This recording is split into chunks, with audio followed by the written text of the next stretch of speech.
there, everybody. This is Madmanrambler. This is capital R. I'm Jackie. And we're doing another podcast. So do you want to cover anything? Planetary Annihilation. That is probably... For those of you who don't know, Planetary Annihilation is a game being made by a pretty good game company, Uber Entertainment, who made the Monday Night Combat, Super Monday Night Combat, and they have very many veterans in the developer setup. And basically, they're making a new real-time strategy game. Okay, I'm having technical difficulties with Mike. I kind of... Yes, but that will still be recorded, since we're NoPro. Turn this around. Okay. And almost got it. Yeah. Almost. Oh, come on. You know what? I'm keeping it like this. I'm holding on to it. Just so it doesn't fall. So yeah. Anyway, it's an RTS, and basically it's pretty much, if anybody played Supreme Commander or Total Annihilation, they're actually the people who made it. Well, the main developers made it. And it's a very big, very huge RTS I'm hugely excited for. Anybody hear anything else that's interesting that you're excited for? I don't know, I have to admit, I'm not really much of a video game person. Usually I just play what other people are playing when I go over to other people's houses. And it's kind of the girly games, like Super Smash Bros. And Mario Kart and stuff. There's nothing wrong with those games. Those games are awesome. They're so fun, like Legend of Zelda. I've never beaten a single one of them because I get too impatient before the end. Oh. I just watch my sister beat it, so I know what happens. Not even kidding. But those are really good games. Yeah, those are actually really fun, really enjoyable. Yeah, but they're not like the hardcore gamer games. I would actually consider Super Smash Brothers pretty hardcore.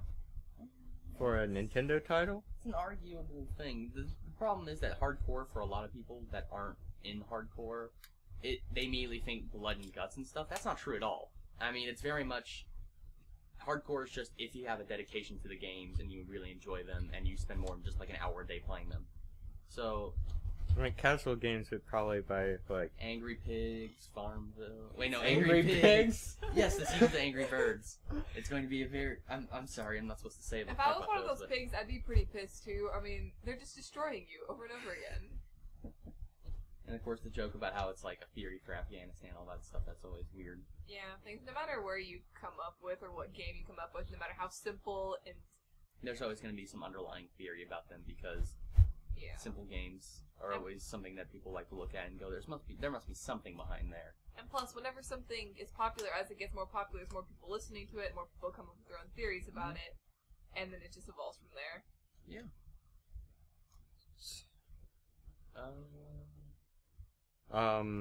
Yeah. Quick, who's your favorite Super Smash Bros. Character? Solid Snake. I play as Lucario usually. Not even kidding, when I was little, I was always Jigglypuff because I thought she was cute. And then I switched to Pikachu because he's also cute. Actually, I tried one of the Blood and Guts games one time. I was in Nuketown. I don't remember what game it is, but I remember I was in Nuketown. Call of Duty Black Ops. And I died about 35 times, I believe, and I killed 3 people. So I really don't think that's my kind of game. FPS could not be your genre. Yeah, I mean, keep in mind, this was at about 4 in the morning at a lock-in, so that probably didn't help much. Anyways,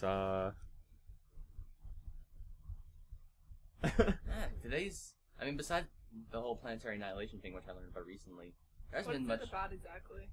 It's very early in development right now. All they've really talked about was that they were looking at basically they talked about why they were making it and how in the RTS genre, there hasn't been many games that come out that's very large scale. You know, it's always been more focused on the individual people.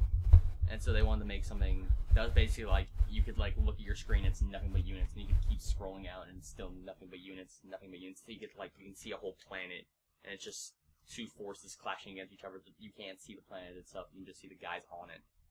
And they really enjoy that kind of genre of video games, and I was like, yeah, I kind of want to play that too. It's been a while since we had a good game like that. Why do you think that the first-person shooter games are so popular? I would argue... CounterStrike kind of started it all. That's another one of those things it's debatable. Some people argue that it's just because of the fact that, I mean, it's not only, what games made it popular, but also what captured the idea. And I think part of it is the whole nature of people prefer to be on the ground, right next to their buddies, making sure they're okay, instead of looking over this cold and personal view. And I would argue that it was not the whole... I don't know how I would put this. It was the very much focus on realism that attracted some people. Well, I have a problem that they're all, like, right-handed. I'm left-handed. I can't relate to them. I'm right-handed, but I hold it down with my left hand. It's just more comfortable. See, I do write with my right hand. It's kind of weird. And I think I should have probably started with my left hand. It's called being bidextrous. Yeah. Where you just use one hand for one thing. This has nothing to do with video games. No. Well, I mean, it's important. You also gotta make sure you can connect with your character. That is true, but the thing is, something as superficial as whether you write or holding it with your right hand or left hand shouldn't really affect how you connect with the character. It should be more of the personality of the character. And honestly, the characters don't really have personality because they do whatever you tell them to do, whatever your controller makes them do. So in a way, you kind of become the character. Yeah. Of course, there's this whole question of should your character actually express his opinions in the game or not, and some people argue that, you know, part of the reason why Halo is constantly, Halo and Call of Duty is constantly bashed on is that your character is a silent protagonist. But, it's very much a personal preference, I think, and it's something that we're going to see continue to change and develop as we continue to move on as an industry. We also have to think about the fact that you are connecting with your character in a way, but you can't connect too much with it because this person is still going out and just shooting hundreds and hundreds of people, which, I mean, if you do that in real life, that's probably not a very good idea. No. Well, still, the context is a bit different than just running out and shooting people. He is, depending on the character, you might be playing as a, defender of your species from alien menaces. Yeah, or in a war and such. But yeah, but still, you got a fair point there that you gotta make sure connection cannot be total. I mean, don't get me wrong. I don't think anybody, no matter how connecting the game is going to decide, oh, you know what, it's perfectly fine to shoot people. I'm going to go out and do it. Remember, I love I love the parents' argument saying that it's making us more violent, though.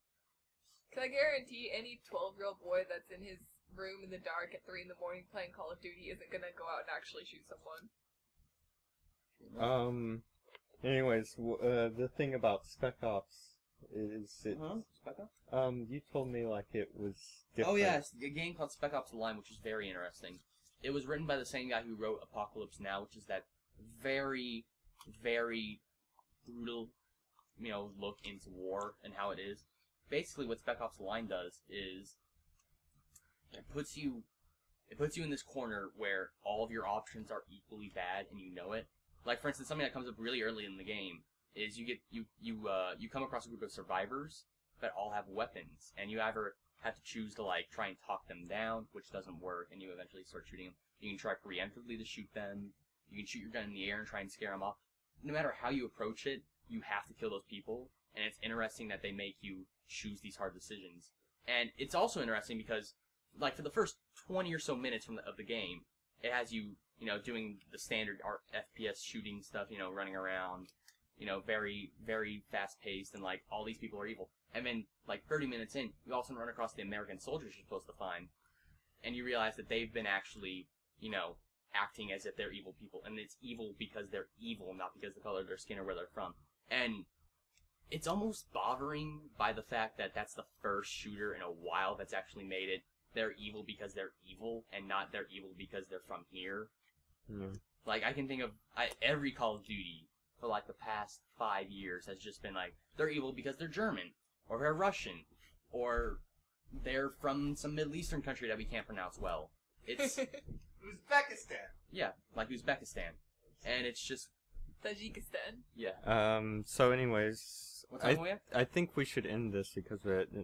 Yeah, so for just a quick overview, if you have some money lying around and you want to support any video game, support Planetary Annihilation, and buy Spec Ops because it's a good game, and it actually makes you question what it means to be a soldier. Can I bring up something on Yeah, that? yeah, Yeah.